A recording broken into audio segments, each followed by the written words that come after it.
ایک video social media پہ viral ہوئی ہے کہ ایک جو طواف کرنے والا شخص ہے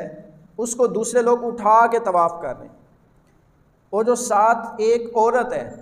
وہ عورت جو ہے اس کو بھی اٹھایا جا رہا ہے،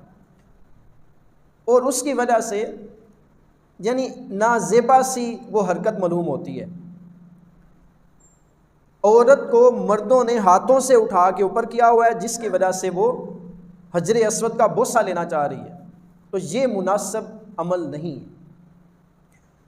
ابھی جو ہم نے رمل کی بات کی تھی نا، تو رمل مردوں کے لیے ہے، عورتیں رمل نہیں کرتی۔ جس عورت کو اکڑ کے چلنے کی اجازت نہیں،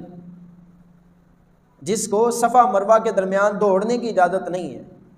کیا اس کو اس چیز کی اجازت ہے کہ مرد اس کو اپنے ہاتھوں میں اٹھا کے حجر اسود کا بوسہ دلوائیں؟ یہ بہت ہی نازیبا حرکت ہے اور ہم اس کو کنڈیم کرتے ہیں۔ اور مسلمانوں اور جو ہمارے دوست وہاں پہ حج کے لیے یا عمرہ کے لیے جاتے ہیں ان سے ہم ریکویسٹ کرتے ہیں کہ اس طرح نہ کریں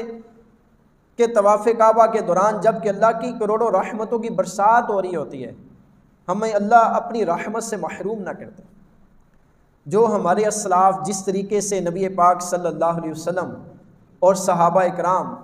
تابعین، تبع تابعین، ائمہ مجتہدین، بزرگان دین جس طرح طواف کرتے رہے اس طریقے سے طواف کریں۔ اس کی حرمت اور اس کی عزت کے اوپر آپ اس طرح کے جو اعمال ہیں وہ نہ کریں کہ امت کی پوری دنیا کے اندر جگ ہنسائی ہو اور مذاق بنے۔